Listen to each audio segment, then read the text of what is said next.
Nesse ponto do estudo, nós veremos 4 assuntos: a alma depois da morte do corpo e sua individualidade, vida eterna, separação da alma e do corpo e perturbação do espírito.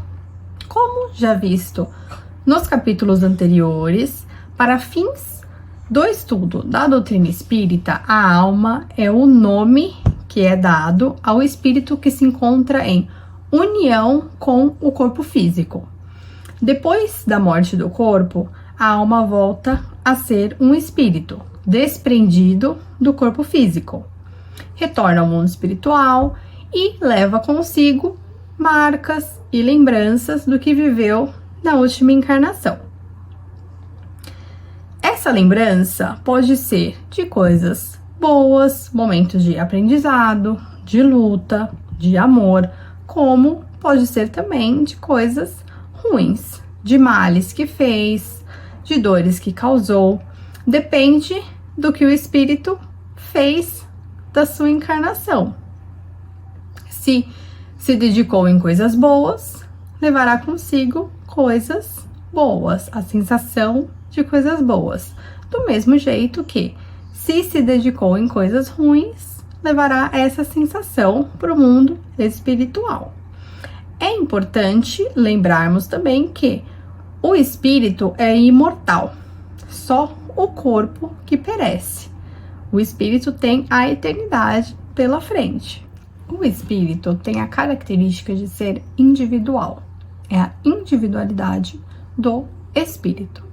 A partir do momento da evolução em que o espírito ganha a sua individualidade, ele não a perde nunca mais. Do mesmo jeito que somos seres individuais, quando encarnados, temos o nosso nome, as nossas características, a nossa personalidade, a nossa individualidade, a nossa identidade perante a sociedade, assim continua quando estamos desencarnados. Ou seja, vivendo na pátria espiritual. A individualidade é parte do nosso ser.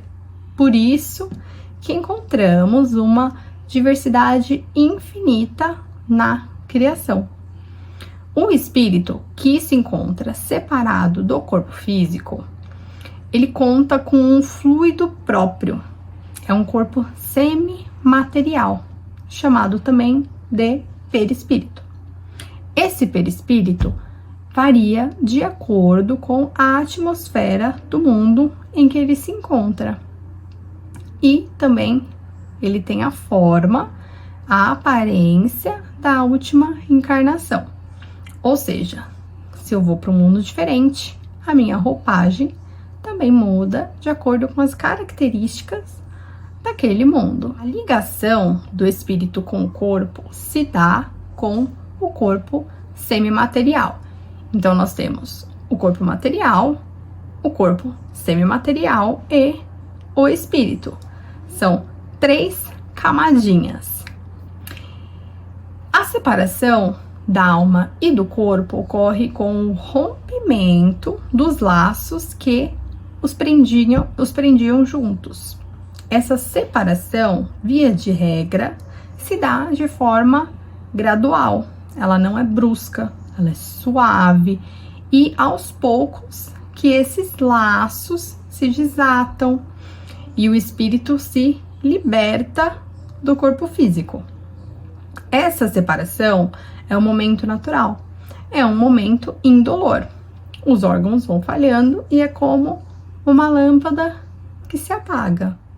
Contudo, pode acontecer desse desligamento ser mais demorado, como no caso de uma morte violenta, em um acidente em que os laços que prendem o corpo físico ao semimaterial não estão enfraquecidos, estão fortes, estão robustos. Então, leva mais tempo para esse desligamento.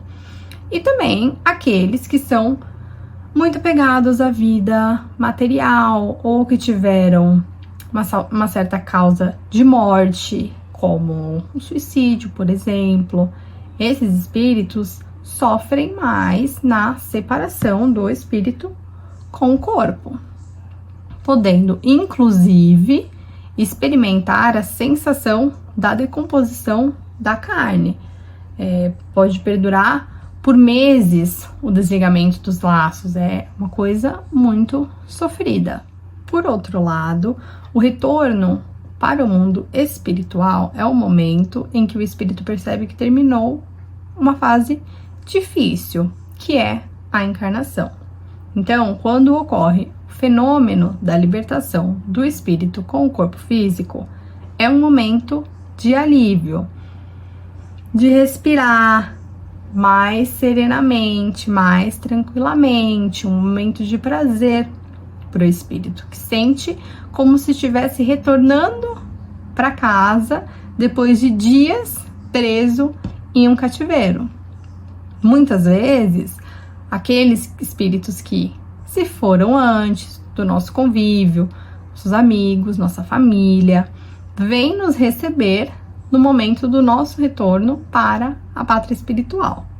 Na pergunta 163 e seguintes, Kardec questiona sobre a imediata reação do espírito ao deixar o corpo.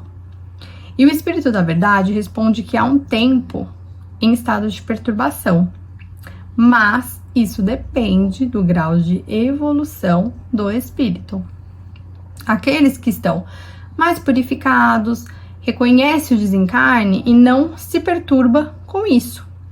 Já aquele espírito mais apegado, mais carnal, reserva mais tempo de angústia, podendo ser de dias, semanas, meses, anos.